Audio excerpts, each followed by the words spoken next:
नमस्कार मेरे प्यारे विद्यार्थियों, एक बार फिर मैं आपका हार्दिक स्वागत एवं अभिनंदन करता हूं सरोकार एग्री इंस्टीट्यूट के इस डिजिटल प्लेटफॉर्म पर।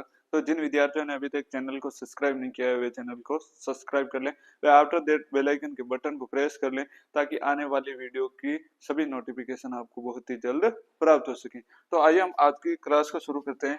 तो हमारी क्लास में हम क्या पढ़ रहे हैं, आपके जो 11th क्लास है, आपकी कौन सी क्लास, आपके 11th क्लास है, उसमें जो आपके एग्रीकल्चर सब्जेक्ट लगता है, कौन सा सब्जेक्ट आपके एग्रीकल्चर सब्जेक्ट लगता है, उसके बारे में हम चर्चा कर रहे थे। तो उसमें हमने फर्स्ट अध्याय के बारे में देख लिया था। हम सेकंड अध्याय पढ़ रहे हैं। उस अध्याय का क्या नाम था, आपके मौसम और जलवायु, मेटीरियोलॉजी और क्या है आपके क्लाइमेट के बारे में चर्चा कर रहे थे। मौसम और जलवायु के बारे में चर्चा कर रहे थे। तो हम आपको पता ही, हम एक बार वापस जो पिछली क्लास में पढ़ा था एक बार वापस रिवाइज करेंगे। तो जिन विद्यार्थियों ने अभी तक मौसम की जो 2 क्लासें अपलोड कर रखी हैं वो नहीं देखी हैं तो वो तुरंत जाकर देख ले, ताकि आगे का जो मटेरियल आप पढ़ो वो आपको तुरंत आसानी से समझ में आ जाए। तो एक बार हम वापस रिवाइज करते हैं। तो जो मौसम होता है, क्या है आपके मौसम, वो कौन सी भाषा का शब्द है, ग्रीक भाषा का शब्द। कौन सी भाषा का शब्द है, आपके ग्रीक भाषा का शब्द है। और मौसम क्या है आपके दीर्घकालीन, क्या आपके सॉरी मौसम क्या आपके अल्पकालीन वायुमंडलीय दशा, अल्पकालीन अल्पकालीन वायुमंडलीय दशा होती है। क्या होती है आपके अल्पकालीन वायुमंडलीय दशा होती है। और जलवायु क्या होती है आपकी दीर्घकालीन वायुमंडलीय दशा होती है। तो ये जलवायु है। तो जलवायु ये भी कौन सी भाषा का शब्द है, आपके ग्रीक भाषा का शब्द है। और इसकी परिभाषा क्या हो जाएगी आपकी दीर्घकालीन, क्या हो जाएगी आपकी दीर्घकालीन वायुमंडलीय दशा को हम क्या कहते हैं, आपके जलवायु कहते हैं। उसके बाद में देखते हैं आपके मौसम के जनक के बारे में, मौसम के जनक के बारे में देखते हैं। तो मौसम विज्ञान के जो जनक है वो दो हैं। एक तो क्या है आपके भारत में और दूसरा क्या है आपके विश्व में। किसमें, विश्व में। उसके बाद में देखते हैं आपके जलवायु के जनक, किसके जनक, आपके जलवायु के जनक या फादर कौन। तो अपने जो भारत में मौसम विज्ञान के जनक हैं वो कौन है, आपके एल ए रामदास, कौन है आपके एल ए रामदास। और विश्व में मौसम विज्ञान के जनक कौन है, आपके डॉक्टर डी एन वालिया, कौन है आपके डॉक्टर डी एन वालिया। उसके बाद में बात करें जलवायु की, तो जलवायु के जनक कौन है, आपके कोपेन, कौन है आपके कोपेन, यह आपको याद रखना। उसके बाद में हमने आपके नेक्स्ट क्लासों में क्या पढ़ा था, आपके मौसम के बारे में देखा था, मौसम की डेफिनेशनों के बारे में देखा था, टिवार्था के अनुसार डेफिनेशन देखी थी। उसके बाद में हमने क्या देखा था, आपके मौसम जलवायु के विभिन्न तत्वों के बारे में देखा था। तो मुख्य रूप से आपके मौसम विज्ञान के जो मौसम और जलवायु के तत्व थे वो कितने थे, आपके 7 थे। फर्स्ट का नाम क्या था, आपके सौर विकिरण, सेकंड था आपके तापमान, और थर्ड नंबर था आपके वायुमंडलीय आर्द्रता, फोर्थ नंबर था जो कि क्या था आपके वायुमंडलीय दाब, और फिफ्थ था जो कि क्या था आपके वायु, और सिक्स नंबर की बात करें तो वो क्या था वर्षण, और क्या था बादल। तो हमने कल की क्लास में आपके बादल के बारे में भी चर्चा की थी। तो जो बादल होते हैं, बादलों का जो अध्ययन किया जाता है, बादलों का क्या अध्ययन, अध्ययन करना क्या कहलाता है, आपके बादलों का अध्ययन अध्ययन करना क्या कहलाता है, आपके नेफोलॉजी कहलाता है। क्या कहलाता है आपके नेफोलॉजी, नेफोलॉजी कहलाता है। क्या कहलाता है आपके नेफोलॉजी कहलाता है। और ये कौन सी भाषा का शब्द है, आपकी ग्रीक भाषा का शब्द है। कौन सी भाषा का शब्द है, आपके ग्रीक भाषा का शब्द है। ये हमने पढ़ा था। और हमने क्या देखा था कि बादल की जो इकाई होती है वो इकाई, उस इकाई का क्या नाम है, आपके ओक्टा। क्या नाम है आपके ओक्टा। तो बच्चों ये सीधा क्वेश्चन आ सकता है कि बादल की इकाई क्या है, आपके ओक्टा है। और बादल का अध्ययन करना क्या कहलाता है, आपके नेफोलॉजी कहलाता है। और हमने बादल के बारे में क्या पढ़ा था, बादल मुख्य रूप से 3 प्रकार के होते हैं। वैसे तो बादल 10 प्रकार के होते हैं, लेकिन मुख्य रूप से आपके कितने प्रकार के होते हैं, 3 प्रकार के होते हैं। उन तीनों प्रकारों के हमें क्या होने चाहिए, नाम याद होने चाहिए।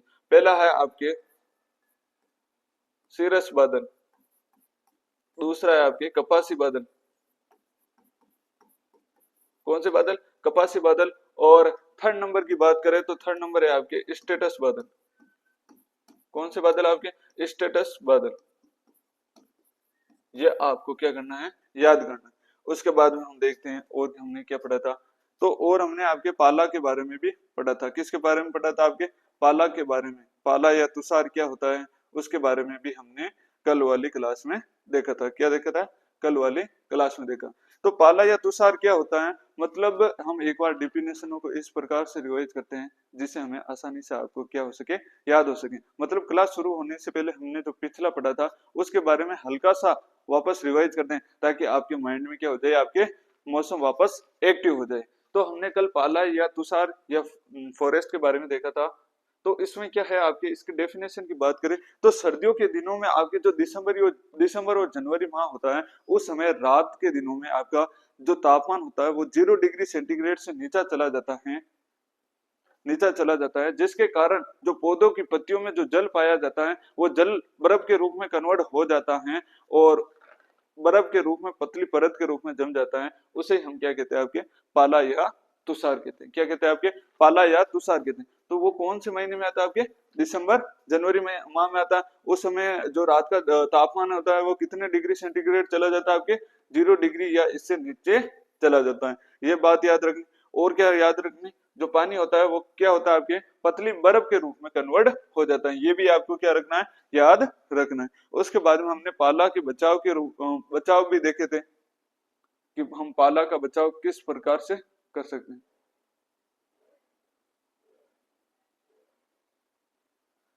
तो उसमें हमने देखा था एक तो आपके सिंचाई के द्वारा कर सकते हैं। किसके द्वारा? आपके सिंचाई के द्वारा।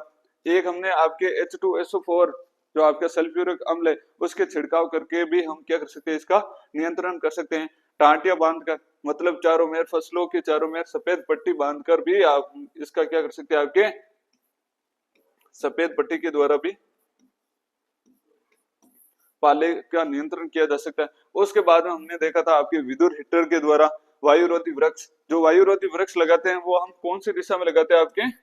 आपके टोटल 4 दिशाएं होती हैं, उत्तर, पश्चिम, दक्षिण और पूर्व। तो हम इस दिशा में हम क्या लगाते हैं? आपके वायुरोधी वृक्ष लगाते हैं। क्या लगाते हैं? आपके वायुरोधी वृक्ष।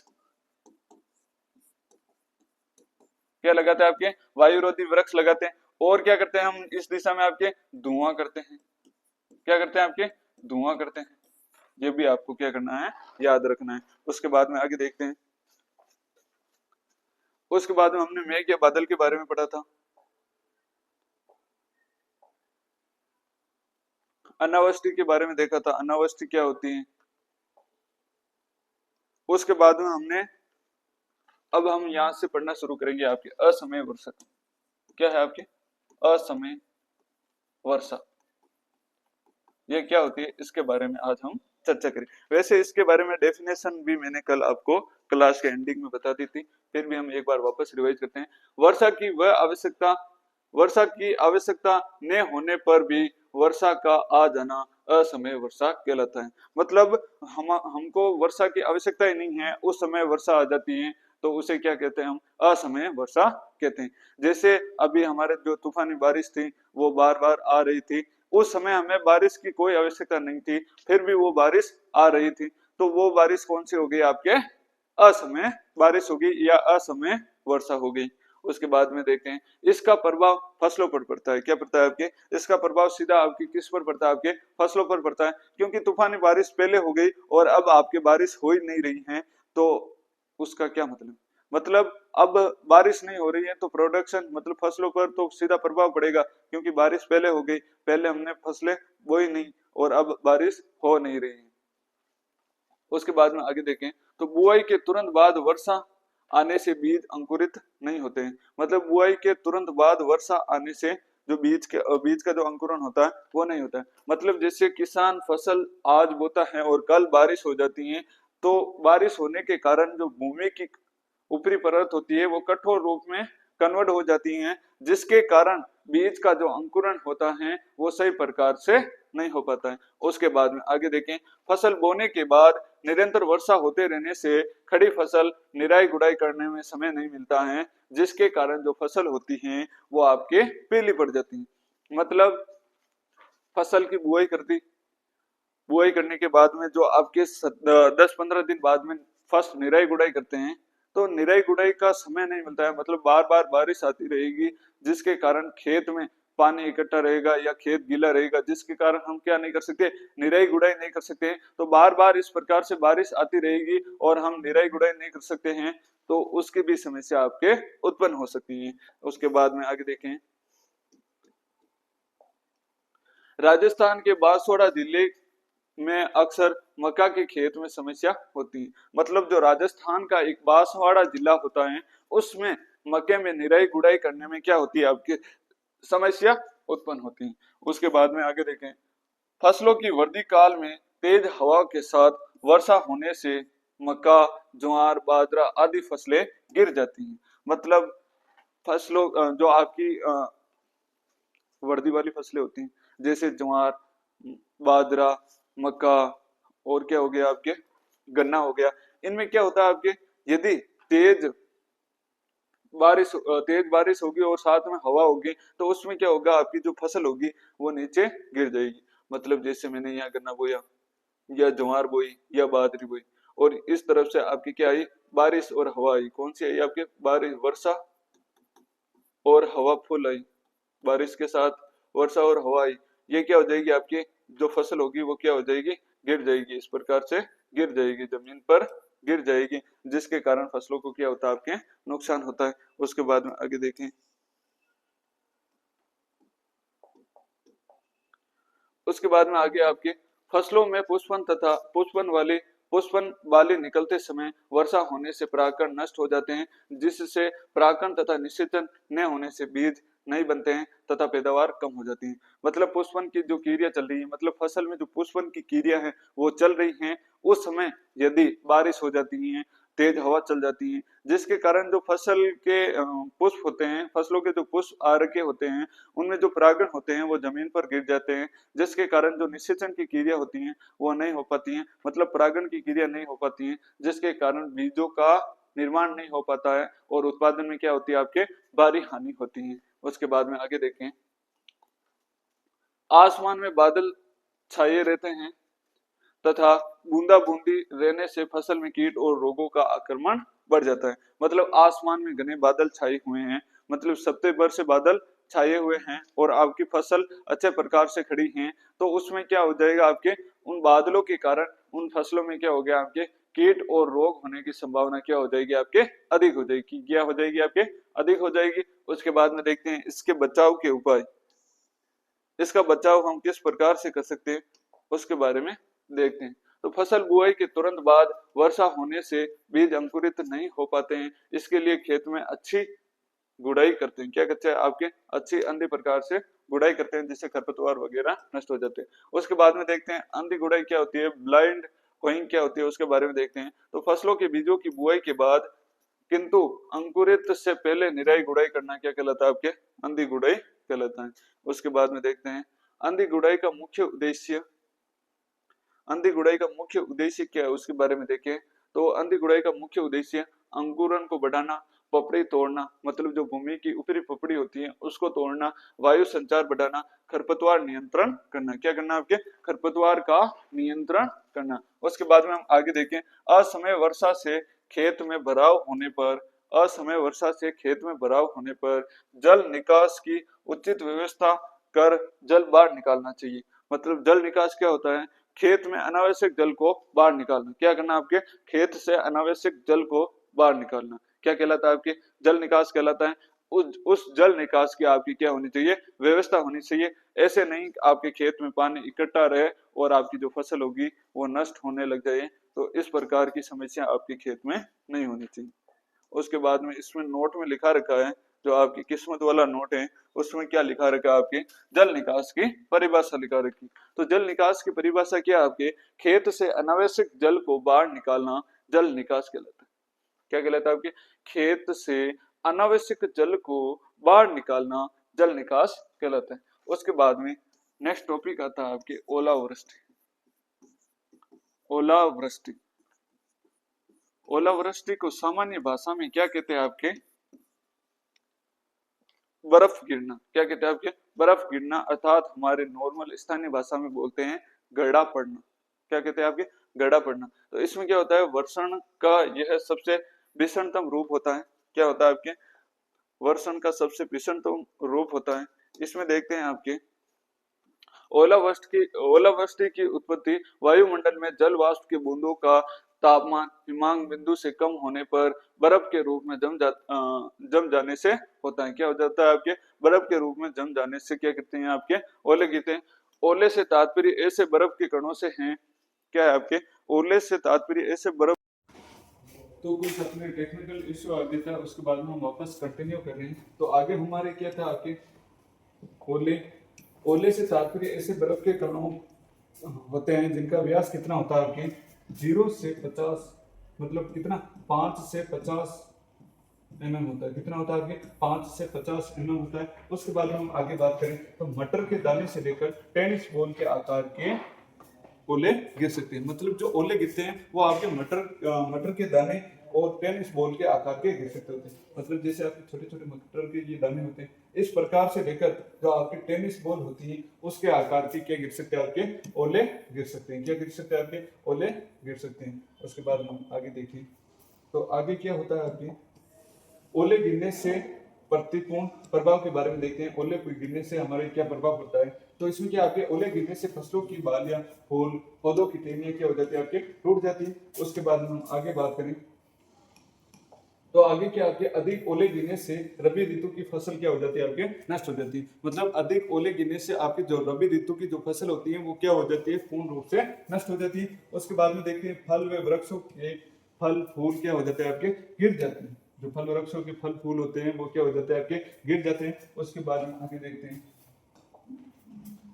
तो आगे क्या आपके इसके बचाव के बारे में देखते हैं कि ओले से हमें क्या बचाव करना चाहिए। वैसे आपके ओले से हम बचाव नहीं कर सकते क्योंकि हमें पता ही नहीं होता है कि ओले किस समय गिरते हैं। क्या होता है आपके?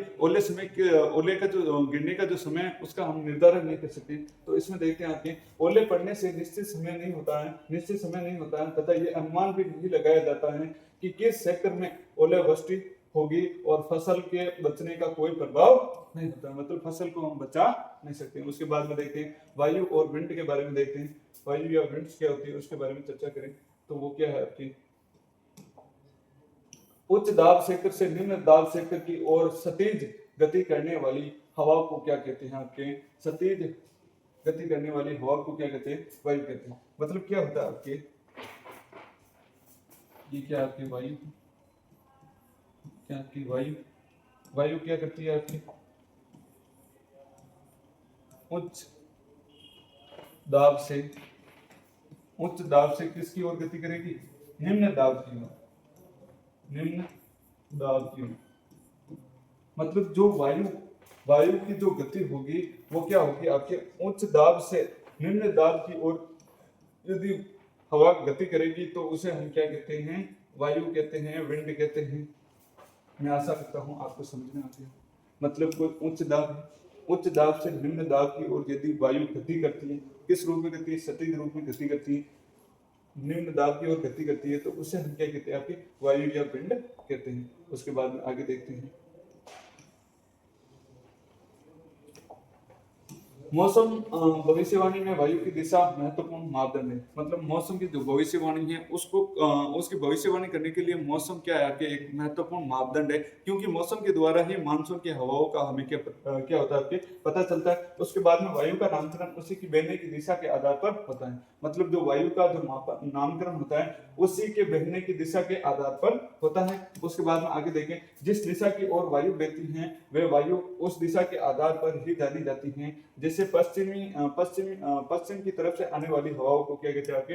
पश्चिमी हवाएं कहते हैं। क्या कहते हैं आपके? पश्चिमी हवाएं कहते हैं। बात समझ के देखते हैं मतलब क्या होती है पश्चिमी हवाएं, क्यों कहते हैं? तो अपनी जो दिशाएं होती है कितनी होती है? 4 दिशाएं होती है। एक होती है आपकी उत्तर, पश्चिम, दक्षिण और क्या होती है आपके? पूर्व। ये 4 दिशाएं होती है। क्या होती है आपके? 4 दिशाएं होती है। इन दिशाओं की बात करें तो यदि हवा पश्चिम दिशा की ओर आ रही हो तो उसे हम क्या कहेंगे आपके? पश्चिमी हवाएं। क्या कहेंगे आपके? पश्चिमी हवाएं। यदि हवा दक्षिण की ओर से आ रही तो वो कौन सी हवा कहलाएगी आपकी? दक्षिणी हवाएं। यदि हवा उत्तर की ओर से आ रही तो उस हवा को क्या कहते हैं आपके, उत्तरी हवा। यदि हवा पूर्व की ओर से आ रही तो उसे क्या कहेंगे आपके, पूर्वी हवा। क्या कहेंगे आपके, पूर्वी हवा। तो इस प्रकार से हम इसको क्या कहते हैं, जिस प्रकार से, जिस दिशा से जो हवा आ रही है उस दिशा के अनुसार उससे क्या कहा जाता है, उस हवा का नाम दिया जाता है। जैसे पश्चिम की ओर से आने वाली हवा क्या कहलाएगी, पश्चिमी हवा, और दक्षिण की ओर से आने वाली हवा क्या कहलाएगी आपके, दक्षिणी हवा। उसके बाद में आगे देखें, वायु के अनुकूल प्रभाव के बारे में चर्चा करें। वायु के जो अनुकूल प्रभाव है उसके बारे में चर्चा करें कि वायु का जो अनुकूल प्रभाव होता है वो किस प्रकार का होता है, उसके बारे में देखेंगे।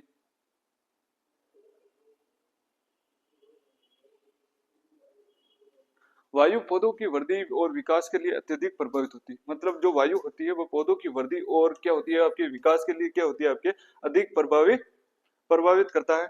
उसके बाद में देखते हैं, मार्च अप्रैल के माह में गर्म पश्चिमी हवाएं फसलों को क्या होती है आपके, लाभदायक होती है। मतलब मार्च अप्रैल के महीने अंदर जो गर्म हवाएं चलती हैं वो क्या होती है आपके, फसलों के लिए लाभदायक होती है।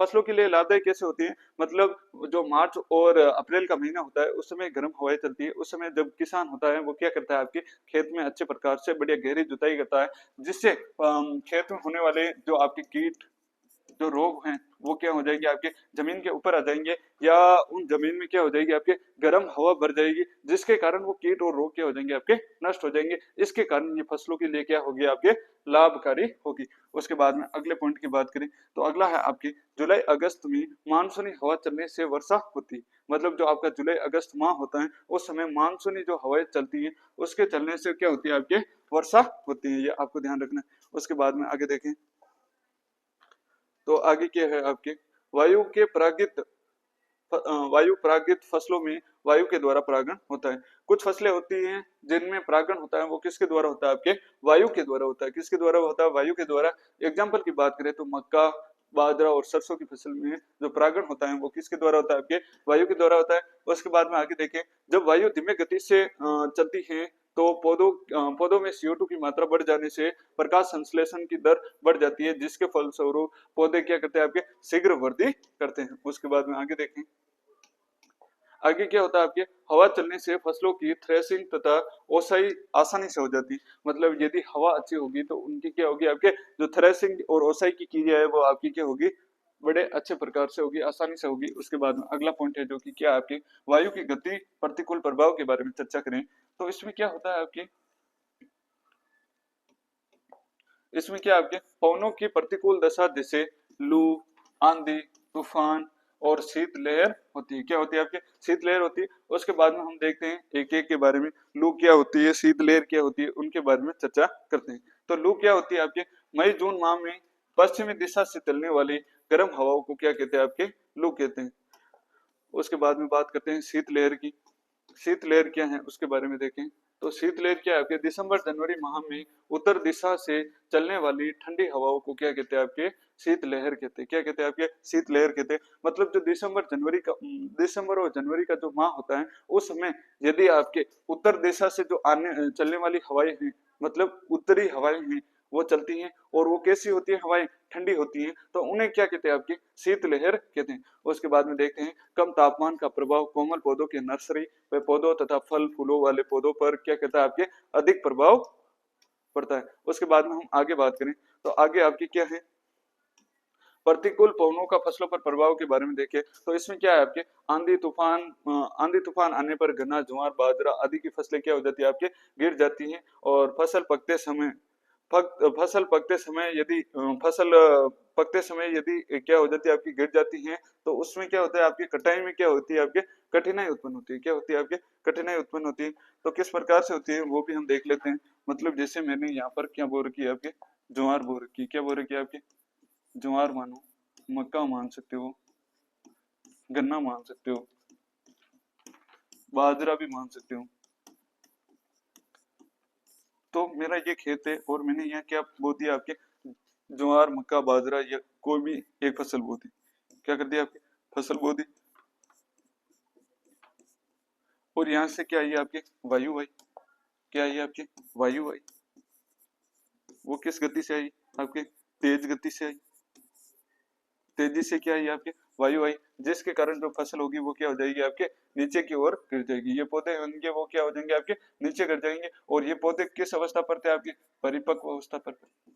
किस अवस्था पर थे आपके, परिपक्व अवस्था पर थे, तो ये वापस पौधे क्या नहीं हो पाएंगे आपके, खड़े नहीं हो पाएंगे, जिसके कारण क्या होगी आपकी कठिनाई, जो आपकी कटाई होगी, कटाई में क्या होगी आपके, कठिनाई उत्पन्न होगी, क्या होगी आपके, कठिनाई,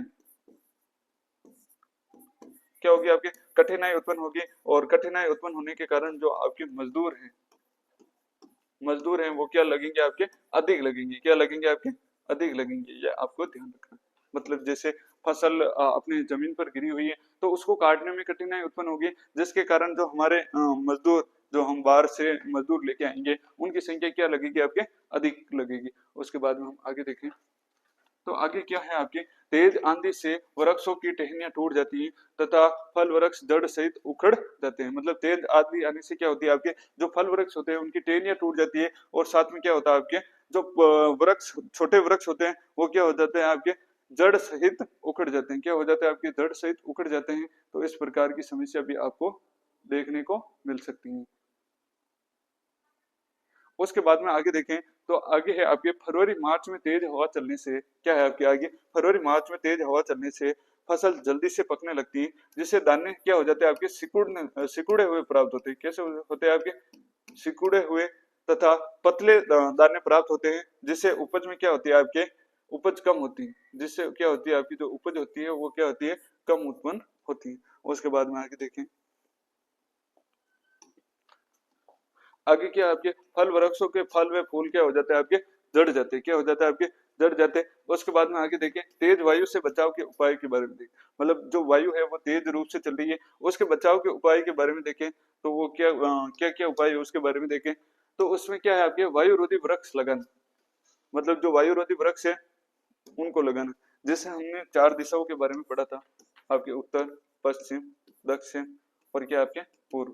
तो इस दिशा में हम जो वृक्ष लगाएंगे वो क्या हो जाएंगे आपके, वायु रोधी वृक्ष हो जाएंगे। कौन से हो जाएंगे आपके, वायु रोधी वृक्ष। तो सवाल इस प्रकार से आ सकता है कि वायु रोधी वृक्ष किस दिशा में लगाए जाते हैं, तो किस दिशा में लगाए जाते हैं आपके, उत्तर पश्चिम दिशा में लगाए जाते हैं। किस दिशा में लगाए जाते हैं आपके, उत्तर पश्चिम दिशा में लगाए जाते हैं। और ये चीज हमने आपके जो पाला या तुषार पढ़ा था, क्या पढ़ा था आपके, पाले या तुषार के बारे में पढ़ा था। तो उस समय भी हमने क्या थी, इसकी चर्चा की थी। तो पाले या तुषार को बचाने के लिए जो वायुरोधी वृक्ष लगा रहे थे वो भी किस दिशा में लगा रहे थे आपके, उत्तर पश्चिम दिशा में लगा रहे थे। किस दिशा में लगा रहे थे आपके, उत्तर पश्चिम दिशा में लगा रहे थे। और एक हम क्या कर रहे थे आपके, पाले से बचाने के लिए धुआं कर रहे थे, क्या कर रहे थे आपके, धुआं, धुआं की जो क्रिया कर रहे थे वो धुआं भी किस दिशा में कर रहे थे आपके, उत्तर पश्चिम दिशा में कर रहे थे। तो ये सभी चीजें आपको याद होनी चाहिए। इस प्रकार से मतलब कंपेयर करके पढ़ोगे तो आपको क्या होगी, जल्दी से याद होगी। उसके बाद में आगे देखें तो इसमें क्या दे रखा आपके, खेत व बाग के चारों ओर वायु रोधी वृक्ष लगाने से तेज हवा, आंधी, तूफान व लू का प्रभाव क्या हो जाता है आपके, कम हो जाता है। उसके बाद में हम आगे देखें तो आगे क्या है आपके, वायु रोधी वृक्ष खेजड़ी, शीशम, बबूल, जंगली जलेबी, नीम आदि का क्या करना चाहिए आपको, उपयोग करना चाहिए। उसके बाद में झाड़ीदार बाड़ की बात करें, ऐसे पौधे जो झाड़ीदार होते हैं, झाड़ी के रूप में होते हैं, उन पौधे का उपयोग करना चाहिए, जिससे जो वायु की गति होगी वो क्या हो जाएगी आपके, धीरे हो जाएगी। तो खेत के चारों ओर केरोंदा, मेहंदी, अरहर की बाड़ लगाने से फसलों पर तेज हवाओं का क्या हो जाता है आपके, प्रभाव कम हो जाता है। क्या हो जाता है आपके, तेज हवाओं का प्रभाव होता है वो क्या हो जाता है आपके, कम हो जाता है। उसके बाद में अगला पॉइंट क्या है आपके, स्तंभन।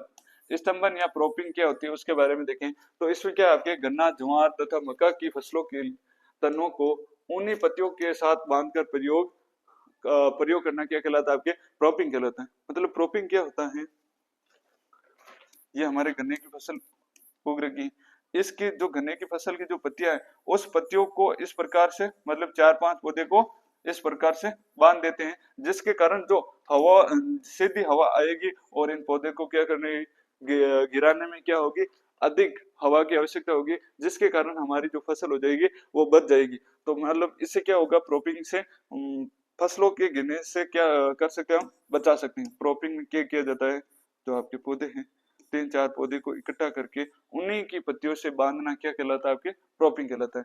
तो इसकी डेफिनेशन को एक बार वापस पढ़ लेते हैं। गन्ना, ज्वार तथा मक्का की फसलों के तनों को उन्हीं की पत्तियों से क्या करना, आपको बांधना क्या कहलाता है आपके, प्रोपिंग कहलाता है। क्या कहलाता है आपके, प्रोपिंग कहलाता है।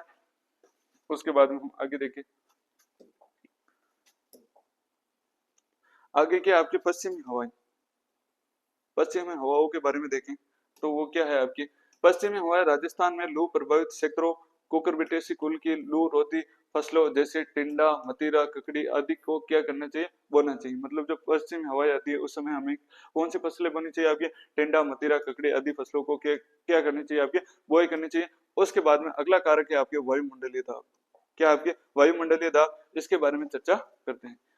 तो सबसे पहले हमें दाब की परिभाषा आनी चाहिए। दाब क्या होता है, किसी स्थान पर प्रति इकाई क्षेत्र पर लंबवत रूप से लगाने वाले बल को क्या कहते हैं के दाब कहते हैं। मतलब किसी स्थान पर प्रति इकाई क्षेत्र पर क्या करना आपके लंबवत लगने वाले बल को क्या कहते हैं, हम दाब कहते हैं। उसके बाद में देखते हैं आपके वायुमंडलीय दाब के बारे में, क्या आपके वायुमंडलीय दाब के बारे में चर्चा करते हैं। तो वायुमंडलीय दाब की डेफिनेशन क्या होती है उसके बारे में देखें तो पृथ्वी पर गुरुत्वाकर्षण शक्ति जो वायु के अपनी ओर खींचती है, जिससे वायु का एक स्तंभ पृथ्वी की सतह पर दाब डालता है, उसे हम क्या कहते हैं आपके वायुमंडलीय दाब कहते हैं। क्या कहते हैं आपके वायुमंडलीय दाब कहते हैं। उसके बाद में आगे देखते हैं वायुमंडलीय दाब का मापन द्वारा किया जाता है, या इसमें क्या बदल जाता है आपकी पारा या इंच पारा के रूप में करते हैं। उसके बाद में इसके नेक्स्ट है जो कि क्या है आपके नोट, क्या है आपके किस्मत वाले नोट की बात करें तो इसमें क्या है आपके एक वर्ग इंच सेक्टर पर वायु दाब का 15 पौंड होता है। कितना होता है आपके 15 पौंड होता है। तो एक पौंड बराबर कितना होता है आपके 0.453 केजी होता है। कितना होता है आपके 0.453 केजी होता है। उसको क्या करना आपके जो पौंड है उसको किलोग्राम में कन्वर्ट करना है। तो इनसे क्या करना पड़ेगा आपको, जो एक पौंड होता है उसका वजन कितना होता है आपके 0.453 होता है। तो उसका क्या करेंगे हम 15 पौंड से गुना कर लेंगे, मल्टीप्लाई कर लेंगे तो क्या आ जाएगा आपका केजी में आ जाएगा। और वो केजी कितने हैं आपके 6.8 केजी। कितना आपके 6.8 केजी होता है। उसके बाद में आगे देखें तो वायुमंडलीय दाब का मापन बैरोमीटर के द्वारा किया जाता है। जो वायुमंडलीय दाब है उसका मापन किस मीटर के द्वारा किया जाता है, तो किस मीटर के द्वारा किया जाता है आपके बैरोमीटर के द्वारा किया जाता है। किस मीटर के द्वारा किया जाता है आपके बैरोमीटर के द्वारा ज्ञात किया जाता है। तो सीधा क्वेश्चन आ सकता है कि वायुमंडलीय दाब का मापन किस मीटर के द्वारा किया जाता है, तो किस मीटर के द्वारा किया जाता है आपके बैरोमीटर के द्वारा किया जाता है। उसके बाद में आगे बात करें तो आगे क्या है आपकी सामान्य वायु दाब 760 mm या 29.92 केजी होता है। कितना होता है आपके 29.92 केजी होता है। उसके बाद में आगे देखें तो वायुमंडलीय दाब में चक्रवात का निर्माण होता है। जो वायुमंडलीय दाब होता है उससे क्या होता है आपके जो चक्रवात होता है उसका निर्माण होता है। चक्रवात क्या होता है, जो चक्रवात आते हैं घूमते घूमते हुए, इस प्रकार से जो घूमते घूमते जो हवाएं आती हैं बवंडर के रूप में आती, वो क्या कहलाते हैं आपके चक्रवात होते हैं। क्या होता है आपके चक्रवात। अरे जो बालवीर में बवंडर परी देखते हो उसी प्रकार जो बवंडर आते हैं वही क्या है आपके चक्रवात है। इसमें क्या होता है जो आपके चक्रवात किस प्रकार से बनते हैं, मतलब जो चक्रवात में जो मध्य का जो बिंदु होता है, जो हवा धीरे धीरे ऐसे गोल गोल घूमती है, जो मध्य का जो बिंदु होता है इसका जो वायुदाब होता है वो क्या होता है आपके निम्न वायुदाब होता है। कैसा होता है आपके निम्न वायुदाब होता है। कैसा होता है आपके निम्न वायुदाब होता है। कैसा होता है आपके निम्न वायुदाब होता है। और जो बाहर का वायुदाब होता है वो क्या होता है आपके उच्च वायुदाब होता है। कैसा होता है आपके उच्च वायु दाब होता है। कैसा होता है आपके उच्च वायु दाब होता है। तो इसमें क्या होता है जो वायु होती है वो क्या होती है आपके निम्न वायु उच्चतम वायु दाब से जो वायु होती है वो निम्न वायु दाब की ओर गति करती है, जिसके कारण यहाँ पर क्या होता है हवा इस प्रकार से घूमती रहती है और क्या कर लेती है आपके एक विशेष एक बड़े भवंडर का रूप ले लेती है। क्या करती है आपके बड़े भवंडर का इस प्रकार से क्या ले लेती है रूप ले लेती है, जिसे हम क्या कहते हैं आपके चक्रवात कहते हैं। क्या कहते हैं आपके चक्रवात कहते हैं। तो हम आगे देखते हैं आप जब किसी सेक्टर में वायु का दाब कम होता है तब आसपास के सेक्टरों में वायु का दाब क्या होता है आपके उच्च होता है। उस वायु के दाब वाले सेक्टरों की ओर क्या करती है आपके वायु चलती है। तो उस गति को हम क्या कहते हैं आपके चक्रवात कहते हैं। क्या कहते हैं आपके चक्रवात कहते हैं। उसके बाद में हम नोट के बारे में देखें। नोट क्या है, तो वायुमंडलीय दाब फसल की वृद्धि को सीधे प्रभावित नहीं करता है, परंतु अप्रत्यक्ष रूप से जैसे वायु के संचार, वायु की दिशा, बादलों का संचार आदि वायुमंडलीय दाब को क्या करता है आपके प्रभावित करता है। उसके बाद में अगला पॉइंट है जो कि क्या है आपके मौसम संबंधित उपकरणों की सामान्य जानकारी कि मौसम संबंधित उपकरण कौन कौन से उसके बारे में देखेंगे। मौसम संबंधित उपकरणों के बारे में चर्चा करेंगे। तो फर्स्ट है आपके थर्मामीटर। क्या है आपके थर्मामीटर। तो थर्मामीटर में क्या है आपके वायु के तापमान को थर्मामीटर द्वारा ज्ञात किया जाता है। मतलब जो वायु का तापमान होता है उसका जो मापन है वो किसके द्वारा किया जाता है आपके थर्मामीटर के द्वारा किया जाता है। किसके द्वारा किया जाता है आपके थर्मामीटर के द्वारा किया जाता है। उसके बाद में देखें तो मौसम पौधशाला के चारों प्रकार के तापमापी होते हैं। मतलब मौसम पौधशाला में 4 प्रकार के तापमापी होती हैं, उसके बारे में हम चर्चा करेंगे। कितने आपके तापमापी होते हैं 4 तापमापी होते हैं, उसके बारे में हम चर्चा करेंगे। फर्स्ट है आपके अधिकतम तापमापी, सेकंड है आपके न्यूनतम तापमापी और थर्ड है आपके शुष्कम बल्ब तापमापी और अगला चौथा है जो कि क्या आपके आदर बल्ब तापमापी। क्या है आपके आदर बल्ब तापमापी। तो सबसे पहले हम पढ़ेंगे जो कि क्या है आपके अधिकतम तापमापी। सबसे पहले हम क्या पढ़ेंगे आपके अधिकतम तापमापी के बारे में देखेंगे। जो आपकी 11th की जो बुक है उसमें क्या आपके 15 नंबर कितने पेज संख्या 15। मैं आशा करता हूँ कि आप सभी के पास आपके पास वो 11th की जो बुक होगी वो आपके सभी के पास है। तो उसमें क्या आपके पेज संख्या जो 15 है, पेज संख्या कितने आपके पेज संख्या 15 पर आपकी क्या दे रखा है आपके अधिकतम तापमापी का जो डायग्राम वगैरह दे रखे हैं उनको आप अच्छे प्रकार से देख लेना कि किस प्रकार का डायग्राम होता है। एक होता है आपके अधिकतम तापमापी का डायग्राम, सेकेंड आपके नीचे बन रखा है वो जो किसका आपके न्यूनतम तापमापी का। उसके बाद में इधर ऊपर की ओर ये डायग्राम बन रखा है। तो ये कौन सा है आपके शुष्क बल्ब और आदर बल्ब का तापमापी का ये क्या है आपके चित्र है। ये आप यहाँ पर देख लेना क्योंकि इसमें मैं आपके जो फोटो है वो लाना भूल गया। उसके बाद में देखते हैं जो आपका अधिकतम तापमापी होता है वो किस प्रकार का दिखाई देता है आपके इस प्रकार का दिखाई देता है। एक बार आप अच्छे प्रकार से देख लो। और अब हम पढ़ते हैं आपके अधिकतम तापमापी के बारे में। तो इसमें क्या होता है आपके इसका उपयोग वायु का अधिकतम तापमान ज्ञात करने में किया जाता है। मतलब इसका जो उपयोग है आपके अधिकतम वायु तापमान ज्ञात करने में करते हैं। उसके बाद में हम आगे देखें तो ये एक कांच की पतली नली होती है। इसमें क्या होती है आपके यह एक कांच की पतली नली होती है जिसका एक सिरा बल्ब के रूप में और दूसरा सिरा क्या होता है बंद होता है। दूसरा सिरा कैसा होता है आपके बंद होता है। उसके बाद में आगे देखिए इसमें पारा या मरकरी भरा जाता है। जो अधिकतम तापमापी है उसमें क्या भरा जाता है आपके पारा या मरकरी भरा जाता है। जो तापमान के बढ़ने पर कांच की नली ऊपर चढ़ने लगती है जिससे तापमान कम होने से संकोचन का कारण नीचे आ जाती है। क्या हो जाती है आपके नीचे आ जाती है। उसके बाद में आगे देखिए तो अधिकतम तापमापी पर -35 से +55 डिग्री सेंटीग्रेड पैमाना अंकित होता है। मतलब जो आपका अधिकतम तापमापी होता है वो -35 से कितना -35 से 55 +55 डिग्री तक इसका जो पैमाना होता है वो क्या होता है आपके अंकित होता है। मतलब यहाँ से कितने आपके -35 और यहाँ पर लास्ट में कितने आपके +55 डिग्री सेंटीग्रेड तक ये जो आपका पैमाना होता है वो क्या होता है इस मीटर में क्या होता है आपके अंकित होता है। और इसमें जो भरा जाता है वो क्या भरा जाता है आपके पारा और मरकरी भरा जाता है। उसके बाद में देखते हैं इसका इस तापमान शुष्क बल्ब तापमापी से जो क्या होता है आपके ±0.3 डिग्री होना चाहिए। मतलब 0.3 डिग्री सेंटीग्रेड होता है। उसके बाद में देखते हैं सेकेंड है जो कि क्या है आपके न्यूनतम तापमान। सेकंड कौन सा आपके न्यूनतम तापमान। मतलब जो आपने अधिकतम तापमापी जो डायग्राम देखा था जस्ट उसके नीचे कौन सा आपका न्यूनतम तापमापी कौन सा आपका न्यूनतम तापमापी उसके बारे में चर्चा करते हैं।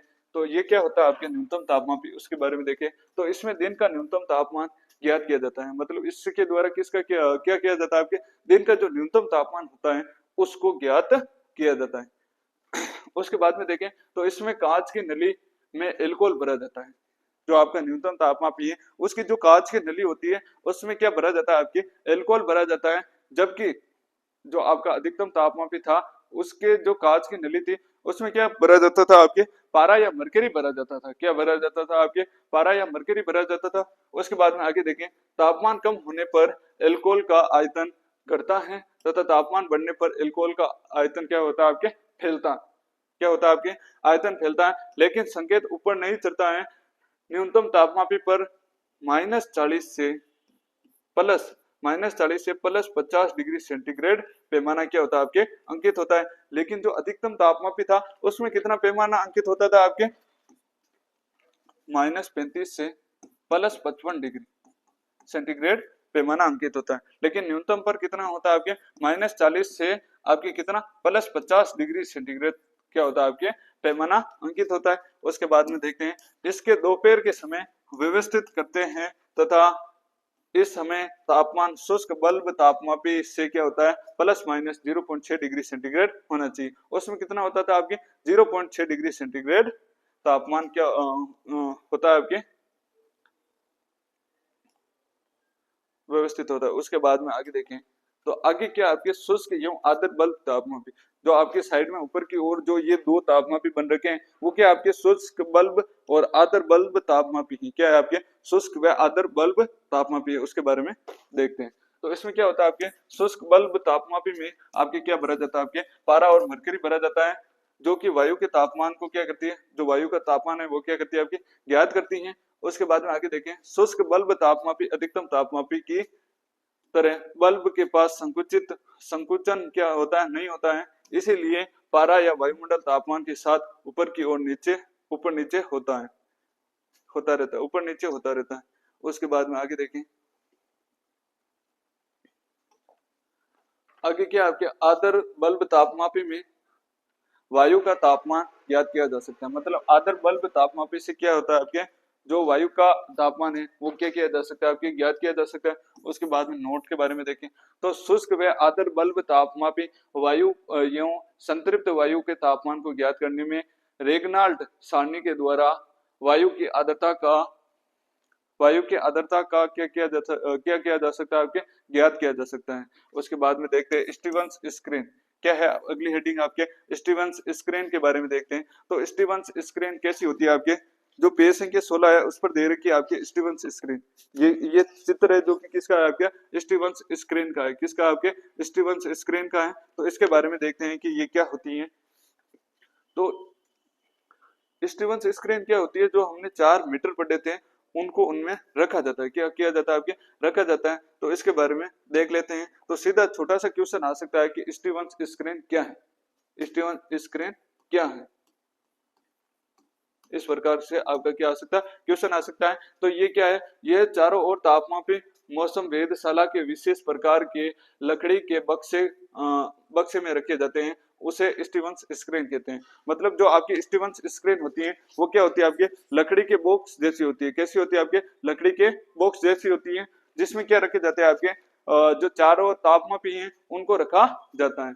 तो उसके बाद में इसमें देखते हैं ये स्टीवंस स्क्रीन पृथ्वी की सतह पर लगभग 1.22 मीटर ऊंचा होता है। कितना होता है आपके 1.22 मीटर ऊंचा होता है। मतलब जो पृथ्वी से होता है वो कितना होता है आपके 1.22 मीटर क्या होता है आपके ऊंचा होता है तथा इसका जो रंग होता है वो कैसा होता है आपके सफेद होता है। जो स्टीवंस स्क्रीन होती है इसका जो रंग होता है वो कैसा होता है आपके सफेद रंग होता है। और इसका जो दरवाजा होता है जो स्टीवंस स्क्रीन होती है जो स्टीवंस स्क्रीन लगी होती है उसका जो दरवाजा ये दरवाजा होता है ये किस दिशा में खुलता है आपके उत्तर दिशा में खुलता है। किस दिशा में खुलता है आपके उत्तर दिशा में खुलता है। किस दिशा में खुलता है आपके उत्तर दिशा में खुलता है। और किस प्रकार से खुलता है जो हम टोली वगैरह की जो डाला खोलते हैं उसी प्रकार से इसका क्या होता है आपके दरवाजा खुलता है नीचे की ओर लटकता हुआ खुलता है। उसके बारे में हम आगे देखते हैं। तो इसका जो दरवाजा होता है वो किस दिशा में खुलता है आपके उत्तर दिशा में खुलता है और नीचे की ओर लटकते हुए खुलता है। किस तरफ खुलता है आपके नीचे की ओर लटकते हुए खुलता है। उसके बाद में आगे देखें स्टीवंस स्क्रीन की अधिकतम एवं न्यूनतम तापमापी की क्षैतिज अवस्था तथा शुष्क व आदर बल्ब को ऊर्ध्वाधर अवस्था में रखा जाता है। मतलब क्या आपके जो न्यूनतम और उच्चतम तापमापी होते हैं क्या होता है आपके न्यूनतम अधिकतम और न्यूनतम तापमापी होते हैं उनको तो किस दिशा में किस अवस्था में रखा जाता है आपके क्षैतिज अवस्था में रखा जाता है। लेकिन जो आपके शुष्क व आदर बल्ब तापमापी होते हैं उन्हें किस अवस्था में रखा जाता है आपके ऊर्ध्वाधर अवस्था में रखा जाता है। किस अवस्था में रखा जाता है आपके ऊर्ध्वाधर अवस्था में रखा जाता है। उसके बाद में आगे देखें दैनिक औसत तापमान के बारे में चर्चा करें। किसके बारे में आपके दैनिक औसत तापमान के बारे में चर्चा करें। तो इसका सूत्र आपको याद रखना है औसत तापमान बराबर उच्चतम तापमान प्लस न्यूनतम तापमान अपॉन 2 क्या है आपके अपॉन 2। उसके बाद में देखें दैनिक तापांतर क्या होता है, 24 घंटे में उच्चतम तापमान से न्यूनतम तापमान को घटने पर प्राप्त होता है, उसे हम दैनिक तापांतर कहते हैं। मतलब जो 24 घंटे में उच्चतम तापमान में से न्यूनतम तापमान घटाने पर जो तापमान प्राप्त होता है उसे हम क्या कहते हैं, आपके दैनिक तापांतर कहते हैं। क्या कहते हैं, आपके दैनिक तापांतर कहते हैं। उसके बाद में देखते हैं दैनिक तापांतर का सूत्र। दैनिक तापांतर का सूत्र क्या हो जाएगा, हमारे पास कोई उच्चतम तापमान है, उसमें से हम क्या घटा देंगे, न्यूनतम तापमान घटा देंगे, तो हमें क्या प्राप्त हो जाएगा, आपका दैनिक तापमान प्राप्त हो जाएगा। मतलब एग्जाम्पल के तौर पर समझे तो 30 डिग्री सेंटीग्रेड तापमान के आपके उच्चतम तापमान है और न्यूनतम तापमान कितना आपके 15 डिग्री सेंटीग्रेड है। तो 30 में से 15 गए तो पीछे बचे कितने, 15 डिग्री सेंटीग्रेड तापमान। ये क्या हो जाएगा, आपका दैनिक तापांतर हो जाएगा। क्या हो जाएगा, आपका दैनिक तापांतर हो जाएगा। उसके बाद में आगे देखिए मासिक औसत तापमान क्या है, आपके मासिक औसत तापमान क्या होता है उसके बारे में देखते हैं। तो एक महीने में दैनिक औसत तापमान को जोड़कर उसी महीने के दिनों की संख्या में जोड़कर भाग देने पर जो तापमान प्राप्त होता है उसे हम क्या कहते हैं, आपके मासिक औसत तापमान कहते हैं। क्या कहते हैं, आपके मासिक औसत तापमान कहते हैं।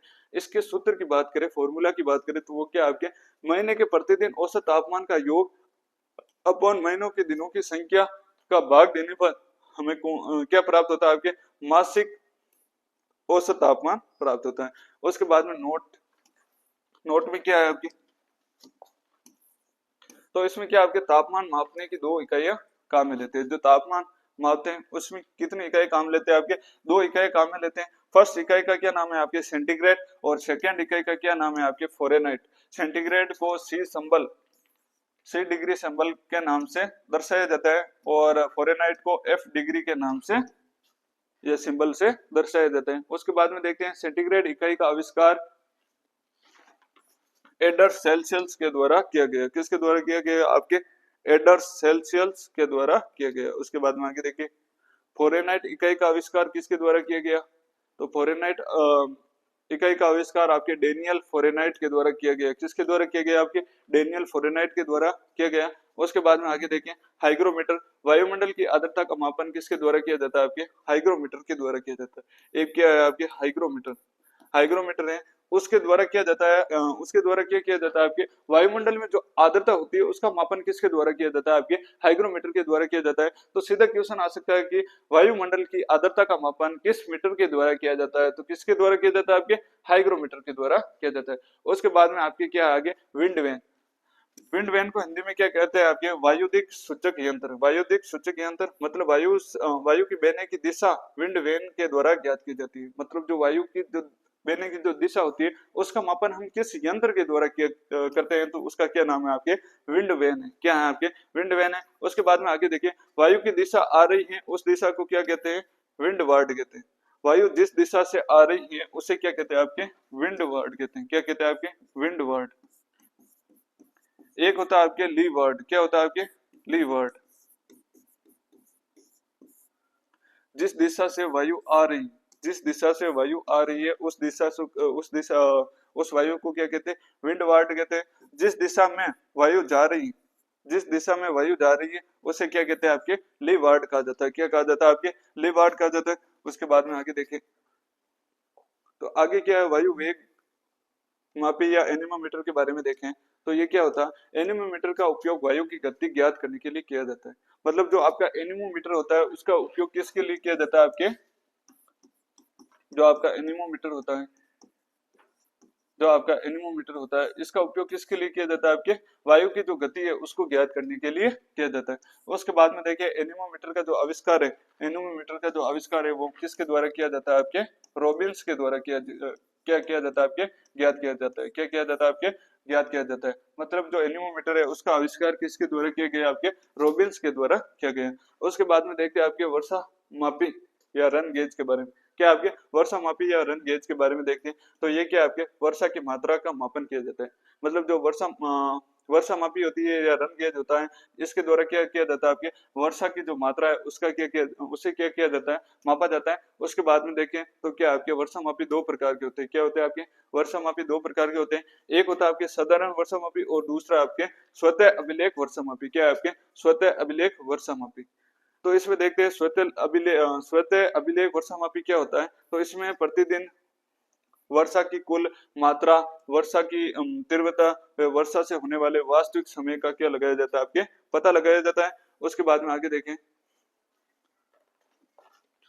तो आगे क्या आपके अन्य महत्वपूर्ण बिंदु, आगे क्या आपके नोट दे रखा है। तो नोट में क्या आपके मौसम वेधशाला के आसपास ऊंचे मकान अथवा वृक्ष नहीं होना चाहिए। जो आपकी मौसम वेधशाला होती है उसके आसपास किसी प्रकार के ऊंचे वृक्ष या ऊंचे मकान आपके नहीं होने चाहिए। अन्य महत्वपूर्ण बिंदुओं की बात करें तो इसमें क्या दे रखा है आपके, फर्स्ट बिंदु क्या दे रखा है, सूर्य से आने वाली किरणों तथा परावर्तित होने वाली किरणों को क्या कहते हैं आपके, एल्बिडो कहते हैं। क्या कहते हैं आपके, अल्बिडो कहते हैं। मतलब जो हमारा ये सूर्य है, ये क्या आपके सूर्य है, यहाँ से सूर्य से जो किरणें आएगी वो कहाँ पर आएगी, पृथ्वी पर आएगी। यहाँ से टकरा के यदि वापस सूर्य की तरफ चली जाती हैं तो इन ये क्या हो गया आपके, परावर्तित हो गई। क्या हो गया आपके, परावर्तित, परावर्तित हो गई। तो इन परावर्तित किरणों को हम क्या कहेंगे आपके, एल्बिडो कहेंगे। क्या कहेंगे आपके, एल्बिडो कहेंगे। क्या कहेंगे आपके, एल्बिडो कहेंगे। और इन एल्बिडो का मापन किसके द्वारा किया जाता है आपके, एल्बिडोमीटर के द्वारा ज्ञात किया जाता है, एल्बिडो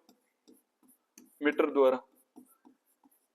मतलब इन किरणों का जो मापन है वो किस मीटर के द्वारा किया जाएगा, आपके एल्बिडोमीटर के द्वारा किया जाएगा। तो इस लाइन को भी आप साथ में ऐड कर लेना कि परावर्तित किरणों या परावर्तित किरणों का मापन किस मीटर के द्वारा किया जाता है, तो एल्बिडोमीटर के द्वारा किया जाता है। किस मीटर के द्वारा किया जाता है, आपके एल्बिडोमीटर के द्वारा किया जाता है। उसके बाद में आगे क्या आपके, सर्वाधिक एल्बिडो बर्फ का होता है, जो कि कितना होता है आपके 93% होता है, अर्थात 93% होता है। और सबसे कम एल्बिडो किसका होता है, आपके चारकोल का होता है, वो कितना होता है आपके 4% होता है। कितना होता है आपके 4% होता है। उसके बाद में आगे देखें, आगे क्या आपके पर्णरंध्र बंद करने वाले रसायनों के बारे में। पर्णरंध्र को बंद करते हैं, जो मतलब जल की कमी हो जाती है उस समय जो रंध्र को बंद करते हैं, उनके बारे में चर्चा करें।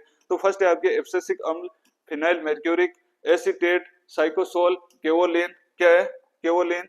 उसके बाद में ये क्या हो गया आपके रंध्र बंद करने वाले रसायन हो गए। एक तो क्या हो गया आपका एब्सिसिक अम्ल, फिनाइल मेर्क्यूरिक एसीटेट, साइकोसोल और केवोलिन। तो आपके सीधा प्रकार से इस प्रकार से क्वेश्चन आ सकता है कि पर्णरंध्र बंद करने वाले किन्हीं 3 रसायनों के नाम लिखी, किन्हीं 3 रसायनों के नाम लिखे। तो इन पांचों में से आपको क्या करना, 3 रसायनों के नाम लिखने। उसके बाद में आगे देखें तो आगे क्या आपके बौछार, बौछार क्या होती है उसके बारे में देखते हैं। तो बौछार क्या होती है, आपके हवा के झोंके के साथ गिरने वाली बारिश की बूंदों के समूह को अचानक शुरू होकर जल्दी बंद हो जाती है, उसे हम क्या कहते हैं, बौछार कहते हैं। मतलब हवा के झोंके के साथ क्या होती है आपके, हवा के झोंके के साथ बारिश की बूंदों का समूह अचानक रूप से क्या होता है, गिरकर जल्दी बंद हो जाता है, उसे हम क्या कहते हैं आपके, बौछार कहते हैं। क्या कहते हैं आपके, बौछार कहते हैं। उसके बाद में देखते हैं लास्ट पॉइंट की बात करें, इस चैप्टर के लास्ट पॉइंट की बात करें तो वो क्या है आपके, गुप्त उष्मा। क्या है आपके, गुप्त उष्मा क्या होती है, तो ये क्या होती है आपके, किसी पदार्थ के तापमान को बदले बिना उसी अवस्था में परिवर्तन करने के लिए आवश्यक उष्मा को क्या कहते हैं आपके, गुप्त उष्मा कहते हैं। क्या कहते हैं आपके, गुप्त उष्मा कहते हैं। तो ये आपका जो सेकंड चैप्टर था, जो आपका सेकंड चैप्टर था 11th का जो एग्रीकल्चर है उसका सेकंड चैप्टर था, वो क्या हो गया आपके, कंप्लीट हो गया। क्या हो गया आपके, जो मौसम जलवायु था उसके बारे में हमने, मौसम व जलवायु था उसके बारे में हमने पूर्ण रूप से चर्चा कर ली। साथ साथ में आप नोट्स भी बनाना, क्योंकि ये नोट्स आपकी जिंदगी भर काम आने वाले। यदि इस पैनल की आपको पीडीएफ चाहिए तो इन नंबरों पर आपको क्या करना, मैसेज करना है 7339887696 नंबरों पर क्या करना, आपको मैसेज करना है। और हम देख लेते हैं साथ साथ में आपके जो बुक है उसके जो पीछे क्वेश्चन दे रखे हैं वो किस किस प्रकार से दे रखे हैं उसके बारे में देख लेते हैं। जो अभ्यास प्रश्न दे रखे हैं आपकी किताब के पीछे उसके बारे में देख लेते हैं। तो फर्स्ट क्वेश्चन आपका क्या दे रखा है, आपके जलवायु शब्द की उत्पत्ति किस भाषा के शब्द से हुई। जो फर्स्ट क्वेश्चन दे रखा है, जो फर्स्ट क्वेश्चन है वो क्या है आपके, जलवायु शब्द की उत्पत्ति किस भाषा से हुई थी, किस भाषा से हुई, आपके ग्रीक भाषा के शब्द से हुई। किस भाषा के शब्द से हुई, आपके ग्रीक भाषा के शब्द से हुई, ये आपने पढ़ा था। और विश्व मौसम विज्ञान संगठन WMO का जो संस्थान या मुख्यालय वो कहाँ पर स्थित है आपके, जिनेवा स्विट्जरलैंड में स्थित है। कहाँ पर स्थित है आपके, जिनेवा स्विट्जरलैंड में स्थित है। ये हमने नोट्स में पढ़ा था, क्या पढ़ा था आपके नोट्स में हमने लिखाया था और आपने पढ़ा था और आपको अच्छी प्रकार से याद भी है। उसके बाद में आपका अगला है जो कि क्या है आपके तीसरा क्वेश्चन है, जो कि तीसरा क्वेश्चन क्या बता रहा है कि आपके मध्यवर्ती प्रदीप्ति कालिता पौधों के पुष्पन के प्रकाश की अवधि के लिए क्या आवश्यक है, कितने प्रकाश की आवश्यकता है, तो कितने आपके 12 से 14 घंटे प्रकाश की आवश्यकता होती है, कितने 12 से 14 घंटे प्रकाश की आवश्यकता होती है। उसके बाद में अगला क्वेश्चन है आपके मध्यवर्ती प्रदीप्ति कालिता का उदाहरण क्या है, तो क्या है आपके एग्जाम्पल क्या है इसका, आपके गन्ना है, क्या है आपके गन्ना, क्या है आपके इसका जो एग्जाम्पल है वो क्या हो जाएगा आपके गन्ना हो जाएगा। उसके बाद में अगला क्वेश्चन है आपके जो कि पांचवा क्वेश्चन है, जो कि क्या है आपके बाजरे की कम अवधि तथा शीघ्र पकने वाली किस्म कौन सी, तो कौन सी आपके RHHB67, कौन सी आपके RHHB 67, सॉरी क्या है आपके RHB 67। उसके बाद में आगे देखें तो आगे आपके अधिकतम तापमापी को कितने सेल्सियस पैमाने पर अंकित किया जाता है, तो वो कितने हैं आपके -35 से +55 डिग्री सेंटीग्रेड पर। यदि इसकी जगह आपके न्यूनतम तापमापी आ जाता है तो उसके लिए क्या हो जाएगा आपके -40 डिग्री सेंटीग्रेड से +50 डिग्री सेंटीग्रेड हो जाएगा, ये आपको ध्यान रखना है। उसके बाद में अगला क्वेश्चन है आपके 7 नंबर क्वेश्चन है, जो कि क्या आपके वायुमंडलीय दाब की प्रचलित इकाई क्या है। जो वायुमंडलीय दाब की जो प्रचलित इकाई है वो क्या आपके मिलीबार है, क्या आपके मिलीबार, क्या आपके मिलीबार। उसके बाद में आगे देखें अगला क्वेश्चन है आपके कोई दो लघु दिवस पौधों के नाम, जो आपके लघु दिवस हैं उन पौधों के नाम बताने हैं आपके, LDP पादपों के नाम बताने। उसके बाद में आपकी क्या है शीतकालीन फसलों के स्तम तापमान कितना होता है, सापेक्षित आर्द्रता क्या होती है, इस सापेक्षित आर्द्रता की इकाई क्या होती है आपके प्रतिशत होती है। तो इनके बारे में हमने आपके पूरा जो मटेरियल है इस क्वेश्चन से मतलब जो हमने नोट लिखे इनमें से एक भी क्वेश्चन आपके बाहर नहीं है। यदि आपको इनसे कोई एक भी क्वेश्चन बाहर लगता है तो आपको क्या करना है कमेंट बॉक्स में कमेंट करना है कि सर ये क्वेश्चन हमारे बाहर से हैं। उसके लिए हम अलग से एक छोटी सी क्लास बनाकर उसमें आपको बता देंगे। तो मैं आशा करता हूं कि जो आज मैंने पढ़ाया आपको समझ में आ गया होगा और आपका जो मौसम और जलवायु है वो चैप्टर आपका कंप्लीट हो गया। उसके बाद में हम नेक्स्ट चैप्टर कौन सा लेंगे वो हम देख लेंगे, या आप कमेंट बॉक्स में कमेंट करके बता देना कि हमारा नेक्स्ट चैप्टर है वो कौन सा करवाना है, वो आप कमेंट बॉक्स में कमेंट कर देना, हम वो चैप्टर आपका शुरू कर देंगे। और यदि आपको किसी प्रकार की समस्या हो स्टडी से रिलेटेड किसी प्रकार की समस्या हो तो आपको इन नंबरों पर क्या करना है मैसेज या कॉल करना है, या आपको कमेंट बॉक्स में कमेंट करना है, या आपको इस पर मैसेज करना है 7339887696। इस पर क्या करना है आपको व्हाट्सएप मैसेज या कॉल कर सकते हो और अपनी समस्या का क्या कर सकते हो समाधान प्राप्त कर सकते हो। तो अब हम मिलते हैं इसी प्रकार के नेक्स्ट वीडियो में, तब तक के लिए धन्यवाद।